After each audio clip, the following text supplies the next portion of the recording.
네, 하나님의 말씀 욥기 5장 17절입니다.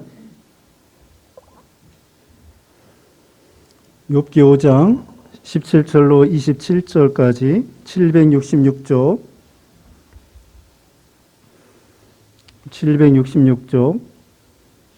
욥기 5장 17절 말씀.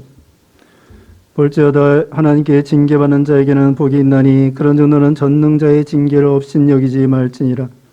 하나님은 아프게 하시다가 싸매시며 상하게 하시다가 그의 손으로 고치시나니 6가지 환난에서 너를 구원하시며 7가지 환난이라도 그 재앙이 내게 미치지 않게 하시며 기근 때의 죽음에서 전쟁 때의 칼의 위협에서 너를 구원하실 터인즉 네가 혀의 채찍을 피하여 숨을 수가 있고 멸망이 올 때에도 두려워하지 아니할 것이라.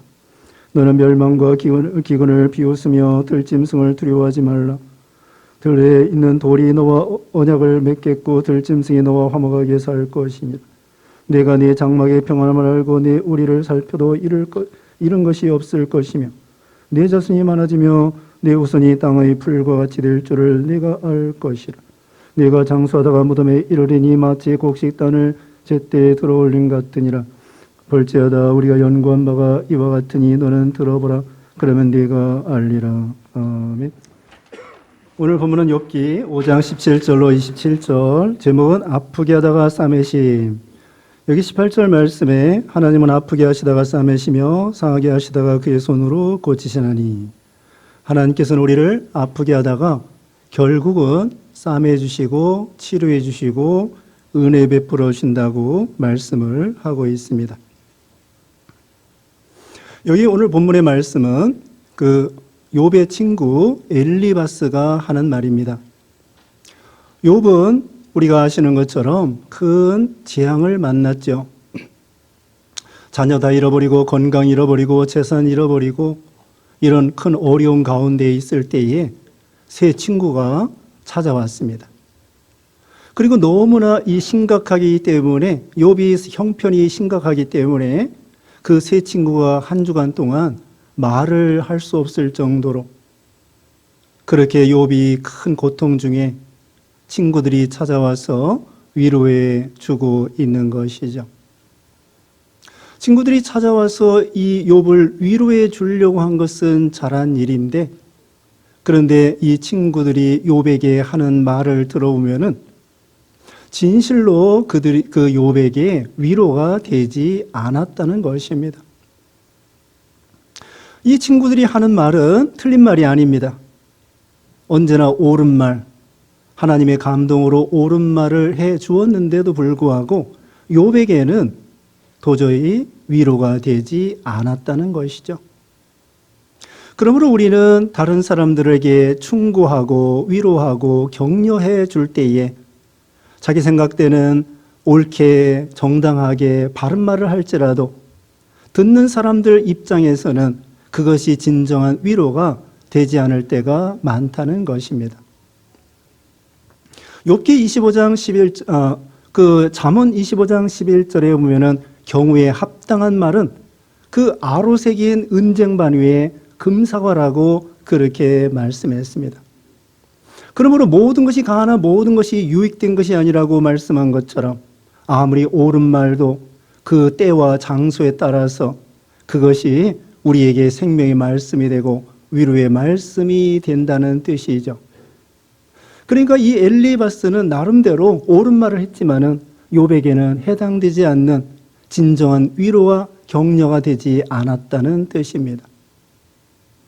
지금 이 욥의 친구들은 그것입니다. 욥, 너 하나님 앞에 징계받고 있어. 그리고 너 죄 때문에 너 그거 망한 거야. 그리고 너 회개하지 아니하면은 하나님 앞에 더 큰 심판을 받을 거야. 그러면서 욥에게 일반적인 말을 대입하여 말하는 것입니다. 이 다른 말로 말하면은 이것이 인과 법칙입니다. 인과 법칙. 원인과 결과에 따라서 심은 대로 거둔다는 것이죠.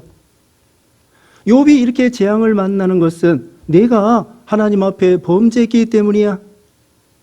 그러니까 너 회개해야 돼.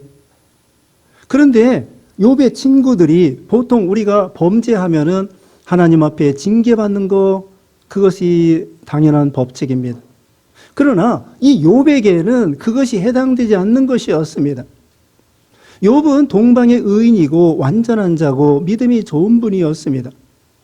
그러면 왜 욥이 그렇게 심각한 엄청난 재앙을 당했느냐? 그건 욥기 23장 10절에 있는 것처럼 오직 나의 가는 길을 그가 아시나니 그가 나를 단련한 후에는 내가 정금과 같이 나오리라. 하나님께서 욥을 금은 금인데 더 정금으로 만들려고 욥을 연단시키는 것입니다. 그래서 욥은 심지어 여기 바로 한 장 넘겨보면은요, 7장 18절 말씀에 7장 18절에 아침마다 권징하시며 순간마다 단련하시나이까 주께서 내게 눈을 돌이키지 아니하시며 내가 침을 삼킬 동안도 나를 놓지 아니하시기를 어느 때까지 하시리까.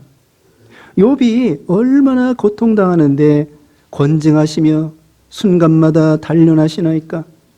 눈을 돌이킬 수 없을 정도, 침을 삼킬 동안도 욥을 하나님이 놓아주지 아니하고 막 불과 같은 시험을 계속 준다는 것입니다. 다시 말하면 욥이 이런 어려움을 당하는 것은 욥이 죄 때문에 당하는 것이 아니고 하나님께서는 욥을 훈련시켜서 정금과 같이 만들려고 더 큰 은혜와 영적인 복, 육신적인 복을 주시려고 하나님이 하신다는 것입니다. 그러므로 다시 말씀드리면 우리는 무슨 일을 충고하고 격려하고 위로할 때에 그냥 도식적으로 기계적으로 외적인 모습만 보고 중심 보시는 하나님 앞에 우리는 바로 해야 되는데 외적인 모습만 보고 너 병들고 너 집안이 그렇게 되고 그건 너 죄 때문이야. 그러면서 기계적으로 도식적으로 대입을 하면 안 된다는 것이죠. 그런데 이 오늘 본문의 이 엘리바스의 말은 일반적으로는 옳은 말입니다. 일반적으로는 옳은 말이고 성경 말씀이기 때문에 우리는 여기에서 교훈을 받아야 되겠습니다. 하나님은 특별한 경우 욥과 같이 또 바울이 얼마나 고통을 당했습니까? 40에 하나 가만매를 5번이나 맞고 태장으로 맞고 돌로 맞고 감옥에 갇히고 파선을 당하고 그건 욥이 죄 때문에 바울이 그랬습니다. 바울이 죄 때문에 그런 거 아니죠? 복음 전하다가 그렇게 어려움을 당한 거예요. 그래가지고 60몇 세에 바울은 순교당했습니다. 젊어서 스데반 집사는 순교당하여 죽었습니다. 여기 이제 뒤에 장수하는 복을 말하고 있는데 우리가 젊어서 순교당할 때에 예수님의 제자 중에 야고보 사도가 30몇 살에 제일 먼저 사도행전 12장에 보면 순교당했습니다. 그게 저주가 아니에요. 세상 사람들이 생각할 때는 죽음이 저주라고 생각합니다. 그런데 요한계시록 14장 13절에는 누구든지 주 안에서 죽는 자는 복이 있다고 했습니다. 그러니까 죽음도 죽음 나름이라는 거예요. 믿음 안에서 하나님 말씀 순종하다가 순교당하는 것은 저주가 아니라 그건 오히려 더 큰 축복이라는 것을 성경에 말하고 있죠. 그러니까 우리는 일반적으로 생각할 때 죽으면 저주야. 병들었으면 너 벌 받는 거야. 이런 식으로 대입하면 안 된다는 뜻입니다. 여기 이제 일반적으로 하나님께서 이 욥의 친구를 통하여 엘리바스를 통하여 우리에게 주시는 교훈입니다. 이제 예를 들면은 17절 말씀에 볼지어다 하나님께 징계받는 자에게는 복이 있나니 그런즉 너는 전능자의 징계를 업신여기지 말지니라. 우리에게는 때로는 징계가 있다는 것입니다. 근데 징계 있을 때에 이것은 복이 있다는 것이고요. 왜 이 징계는 징벌이 아닙니다. 징계는 훈련이라는 말이 되고 훈계라고 하는 말이 됩니다. 그러므로 하나님께서 여기 이 욥기를 통하여 또 우리에게 또 예를 들면 어떤 어려움이 있을 때에 그 징계인데 그것이 징벌이 아니고 하나님께서 우리를 훈련시켜서 정금과 같이 만들려고 하는 것이고 하나님은 사랑하는 자를 징계하신다고 했습니다. 여기 히브리서 12장 5절 말씀 보면은 내 아들아 주의 징계하심을 경히 여기지 말며 그에게 꾸지람을 받을 때에 낙심하지 말라. 주께서 사랑하는 자를 징계하시고 또 사랑하는 자에게 채찍질 하신다고 했습니다. 너희가 징계가 없으면 사생자요 참아들이 아니라고 했습니다. 옆집 아이가 잘못할 때에 우리는 함부로 때릴 수가 없습니다. 그러나 자기 집 아이가 잘못할 때에는 징계하고 회초리를 들고 바른 사람이 되라고 하는 것이죠. 그래서 우리에게 닥치는 여러 가지가 있는데 어떤 때는 우리를 욕과 같이 정금이 만들어지게 해가지고 상급을 주시려고 하는 것도 있고, 어떤 것은 우리 죄 때문에 하나님께서 우리를 징계해서 더 회개하게 만들고 깨끗하게 만들고 하나님을 가까이 하여 만들어서 우리를 복 주시려고 하는 것이라는 것을 말하고 있습니다. 그래서 여기서 복이 있나니 그랬잖아요. 하나님의 징계를 받는 자에게는 복이 있나니 그런즉 너는 전능자의 징계를 없인 여기지 말지니라. 요한계시록 3장 19절에 이렇게 말했습니다. 물은 내 사랑하는 자를 책망하여 징계하노니 그러므로 내가 열심을 내라 회개하라.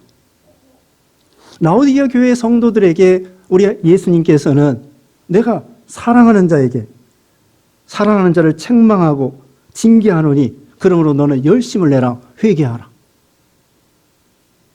우리 하나님께서 우리를 교정시키려고 시정시키려고 하나님께서 우리를 이렇게 훈련시키려고 징계하신다는 것을 알 수가 있습니다.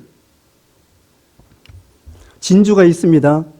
진주가 만들어지는 그 조개 안에 작은 그 모래 같은 알갱이가 들어가면은 그 조개가 그 진액을 이렇게 나오게 해가지고는 그 모래 알갱이를 또 뒤집어 싸고 또 뒤집어 싸고, 그래서 나중에는 진주가 만들어지는 것입니다. 보리밥기가 있습니다. 보리를 밟아줘야 됩니다. 가을에 보리를 심고 이제 겨울이가 되면은 이게 서리빨이 서가지고 이 보리가 뿌리에서 이렇게 새싹이 나왔는데 뿌리가 들려가지고는 그게 말라 죽을 수가 있습니다. 그러니까 오히려 밟아주는 거예요. 아니, 보리를 밟다니. 보리를 밟으면 망가지는 거 아닌가? 그게 아니라 보리를 밟아가지고 그거 땅에 완전히 이 착근을 하게 만들고, 그러면은 보리를 밟아주지 아니하면은 한 포기에 한 8, 90개 정도 이렇게 그 열매가 맺히는데 밟아주면은 400개 정도 알갱이가 맺힌다는 것입니다.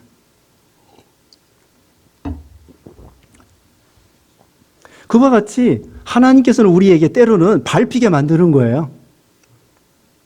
낮아지게 만들고 비난을 받게 만들고 모함을 받게 만들고, 심지어는 사도 바울이 사형 선고를 받은 것과 같은 그런 어려움을 당하기도 하시고, 결국은 하나님께서 우리에게 복으로 주신다는 것입니다. 그 다음에 두 번째로는 18절 말씀에 하나님은 아프게 하시다가 싸매시며 상하게 하시다가 그의 손으로 고치시나니, 하나님은 아프게 하다가 싸매신다고 했습니다. 그런데 우리가 생각할 때에 아니, 아프게 하지 마시고 싸매기만 하시고 치료만 해주시면 얼마나 좋겠는가. 왜 하나님께서는 또 아프게 하다가 싸매시는가, 그렇게 생각할 때가 있습니다. 그런데 아프게 하는 것도 하나님이 필요해서 하신다는 것입니다. 하나님은 우리에게 유익이 아닌 것 주시지 아니하시고 이스라엘 백성들을 시험하고 낮추셔서 마침내 복 주려고 하시는 것처럼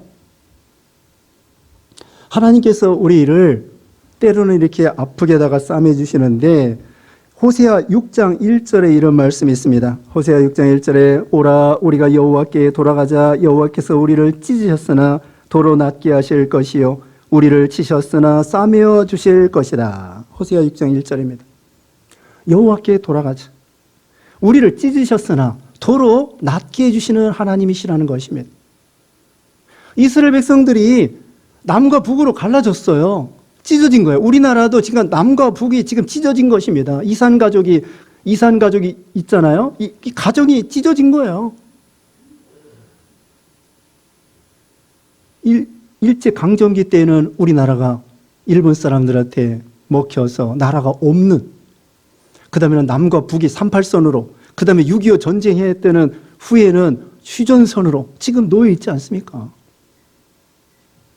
하나님께서 여기 찢으셨으나 호세아 6장 1절에 도로 낫게 해주실 것이도 낫게 해주실 것이라고 말한 것처럼 남과 북도 언젠가는 통일이 될 것입니다. 하나님이 허락하시면.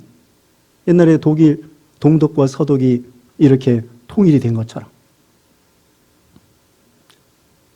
왜냐하면 북한에도 복음이 전파되고 교회가 다시 재건될 것이 분명하기 때문에 언젠가는 모르지만 하나님께서 남과 북이 찢어진 것이 하나님의 은혜로 다시 봉합될 수 있을 것이라는 거죠. 지금 남과 북뿐만 아니라 남남도 갈등이 있습니다. 동쪽과 서쪽이 갈라지고 남자와 여자가 갈라지고 노인과 젊은이가 갈라지고 좌파와 우파가 갈라지고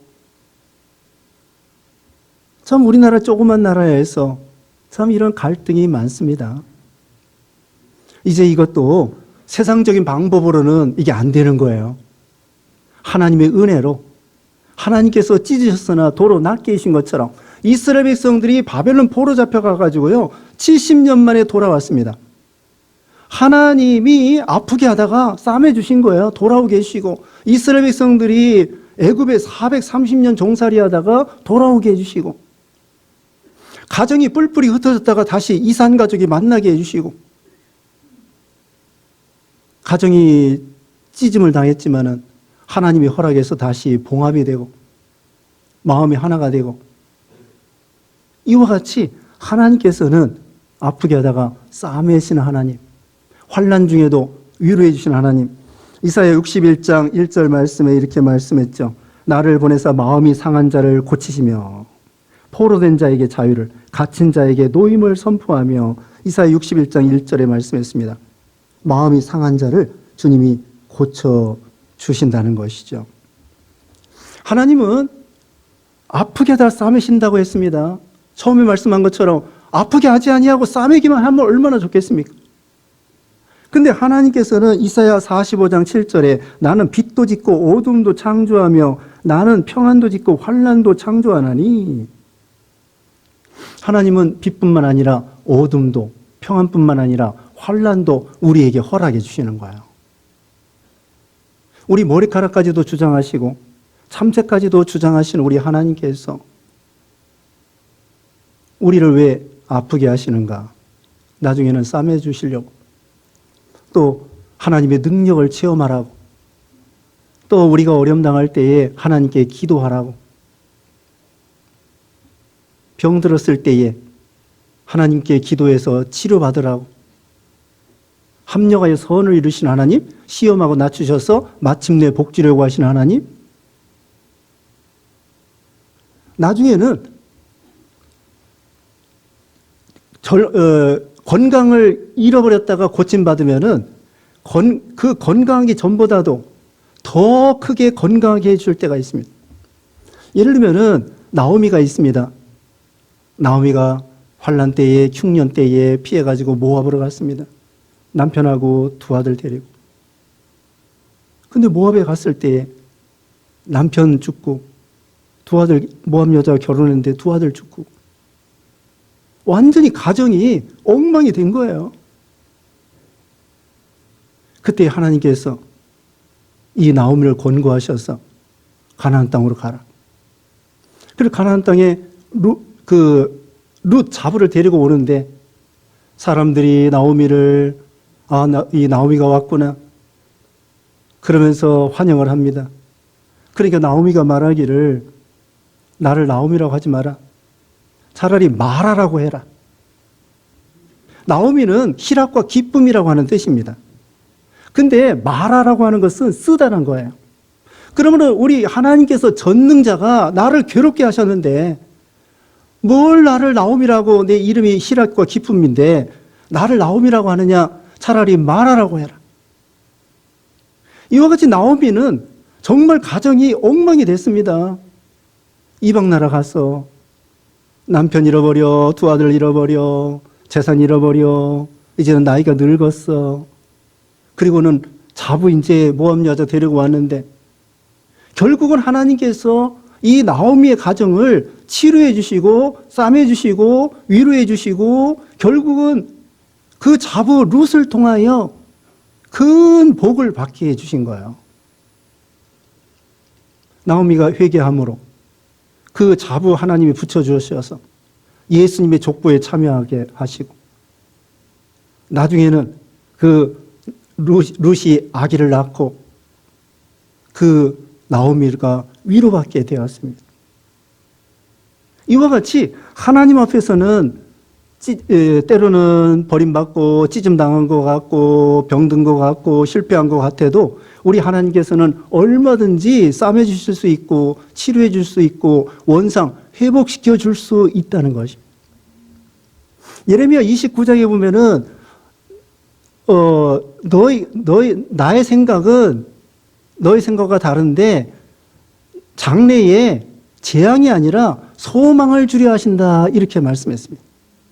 하나님께서 우리에게 소망을 주시려고 한다는 것입니다. 금년 표어가 뭐예요? 소망 중에 인내하라. 소망을 주신다는 것이죠. 이제 세 번째 말씀드립니다. 19절 읽어주세요. 6가지 환난에서 너를 구원하시며 7가지 환난이라도 그 재앙이 내게 미치지 않게 하시며. 세 번째 말씀드릴 것은 6가지 환난, 7가지 환난 가운데에서도 구원해 주신다는 것입니다. 하나님은 환난이 많고 큰 것이 문제가 아니에요.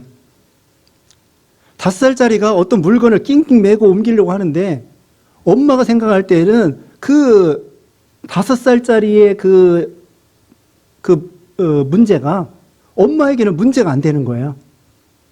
우리는 우리 문제가 많이 있다고 할지라도 우리 문제보다 크신 하나님이 있다는 것이죠. 우리 하나님은 전지전능하신 하나님이기 때문에 아프게 하다고 싸매신다고 그랬죠. 어둠도 허락하신다고 그랬죠. 그러면 얼마든지 주권이 하나님께 있는데 주신 자도 여호와시요, 여기 욥이 1장에 그랬잖아요. 주신 자도 여호와시요 취하신 자도 여호와시다. 하나님의 주권을 믿기 때문에 6가지 환난, 7가지 환난, 하나님 앞에서는 100가지 환난도 우리는 한 가지보다는 6가지, 7가지 환난이 이거 큰일 났네.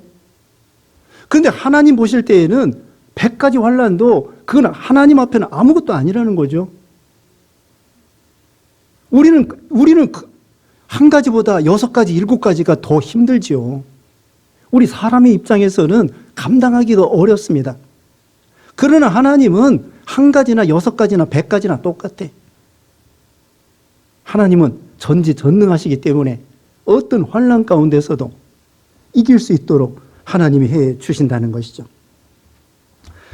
그래서 시편 18편 5절 말씀에 수월의 줄이 나를 두르고 사망의 올무가 내게 이르렀도다. 내가 환난 중에서 여호와께 아뢰며 나의 하나님께 부르짖었더니 그가 그의 성전에서 내 소리를 들으시며.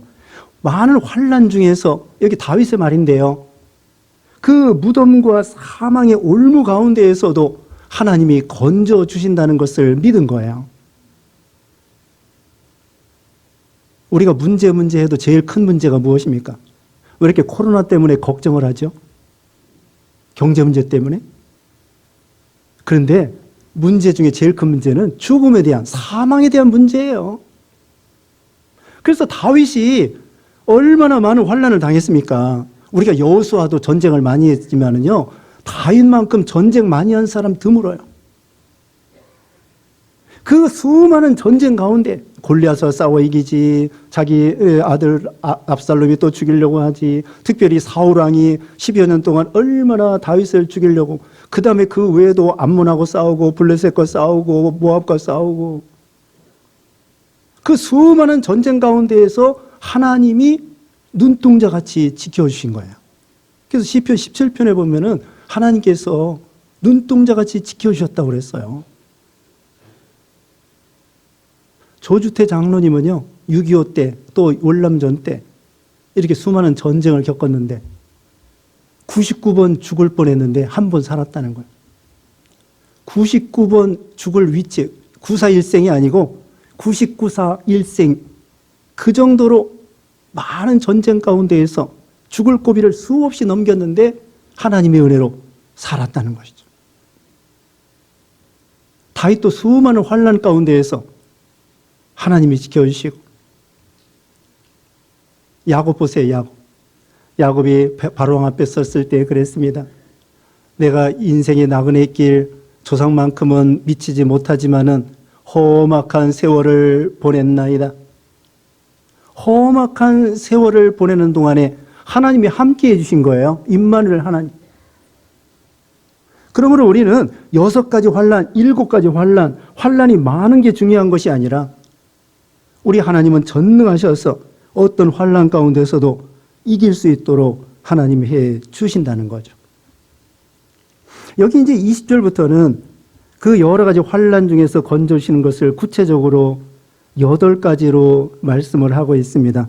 20절 말씀에 기근 때의 죽음에서 전쟁 때의 칼의 위협에서 너를 구원하실 터인즉, 첫째로는 기근에서 건져주십니다. 이 가나안 땅은요, 종종 기근을 당합니다. 요단강이 있지만 요단강 제대로 사용하기가 어렵습니다. 그래서 하나님이 이른 비와 늦은 비를 내려주지 아니하시면 가나안 땅에서 살기 어려운 거예요. 아까 나오미 얘기했죠. 흉년이 들었기 때문에 모압으로 이사 갔던 거예요.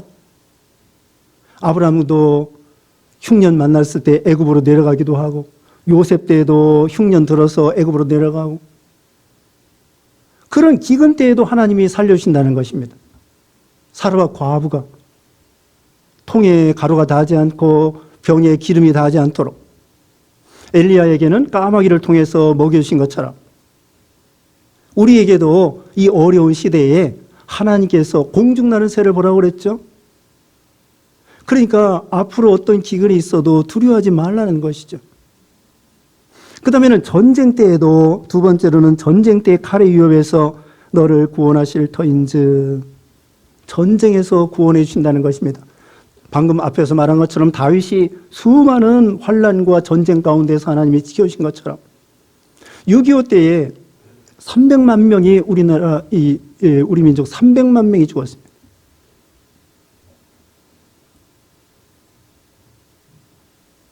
그 중에서 저도 이제 전후 세대인데요. 우리 아버지, 어머니 6.25 때 돌아가시지 않아가지고 제가 이 세상에 태어난 거예요. 만약에 6.25 때 우리 아버지, 어머니가 돌아가셨으면 저는 이 세상에 없습니다. 전후 세대들이 다 그래요. 그리고 전쟁 때 우리 어르신들도 전쟁 때 죽었으면은 여기 이 자리에 없는 거예요. 300만 명 죽는 가운데에 하나님이 우리 조상을 지켜주셨다는 것을 알 수가 있죠. 지금 우크라이나에서는 전쟁이 일어나고 있습니다. 그 사람들이 전쟁하고 싶어서 한 것이 아니에요. 러시아가, 그 푸틴이라는 사람이 욕심을 부려가지고 약소국가 그냥 먹어치우려고. 아니, 지금 21세기에 어느 시대인데 그렇게 무모하게 전쟁을 일으키는지. 그런데요, 계시록 7장에 보면은 하나님께서 이 세계적인 전쟁에 있어서 그 동서남북 그 천사들이 바람을 붙잡고 있다가 연을 일시에 놓아주라 그러면은 전 세계적으로 세계대전이 일어난다는 것이에요. 계시록 7장에 나옵니다. 영원히 전쟁이 없다? 그건 아니에요. 우리 하나님께서는 칼, 여기 이제 전쟁이죠. 그 다음에 기근이죠. 그 다음에 전염병이죠. 그 다음에 여기 뒤에 나오는 사나운 짐승이죠. 주로 이 4가지를 가지고 하나님이 때로는 허락하신다는 거예요. 전쟁도 허락하시는 거예요. 환난도 허락하시는 거예요. 그런데 그런 전쟁 가운데에서도 하나님이 우리를 그 위협에서 지켜주신다고 약속하고 있죠. 그러니까 우리는 전쟁 두려워하지 말고 하나님께 기도하면서 전쟁 나지 않도록 우리 기도해야 되겠죠. 그리고 아까 말했지만은 남과 북이 통일이 되더라도 자유통일, 전쟁 없는 그런 통일, 무혈 통일이 돼야 되겠죠. 그렇게 기도해야 됩니다. 북한의 복음이 잘 전파될 수 있도록.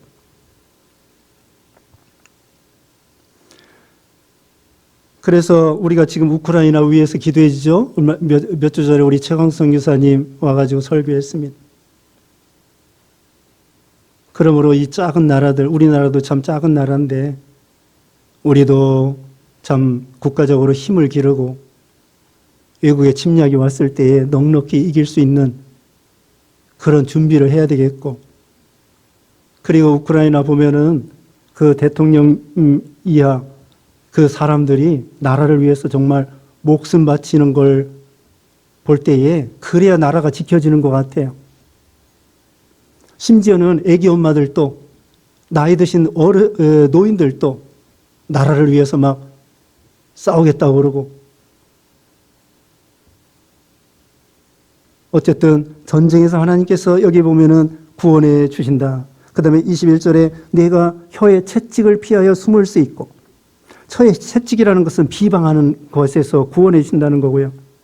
멸망이 올 때에 두려워하지 아니할 것이다. 멸망은 사망입니다. 궁극적으로 우리 사망에서 우리를 해방시켜 주신 거죠. 로마서 8장 2절에 생명의 성령의 법이 죄와 사망의 법에서 너를 해방시켜 주셨다고 했습니다.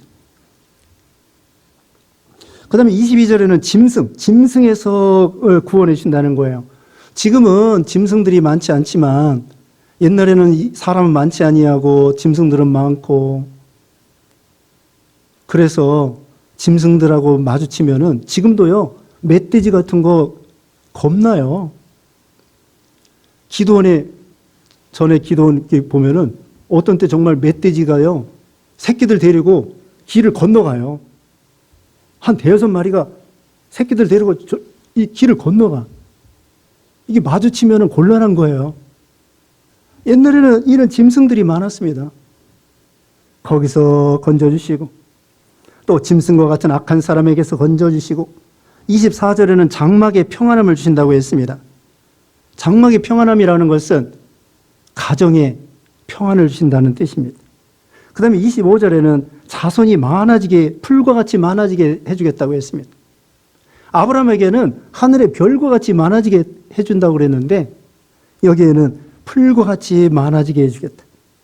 그 다음에 26절에는 내가 장수하다가 무덤에 이르리니 마치 곡식단을 제때에 들어 올림 같으니라. 그 다음에는 장수하는 복을 주신다는 것입니다.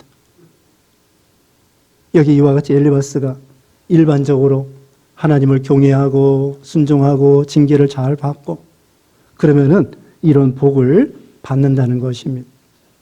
우리는 여러 가지 환난과 어려움 가운데에 하나님의 주권을 믿고 거기에서 믿음으로 잘 순종함으로 하나님이 주시고자 하는 복을 영육간에 축복받는 여러분 되시기를 주님의 이름으로 축원합니다. 기도하겠습니다.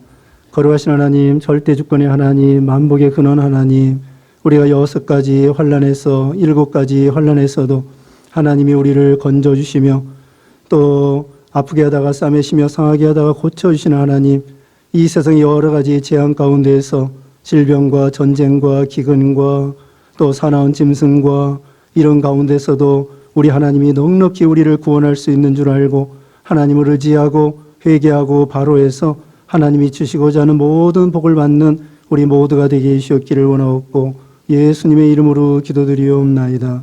아멘.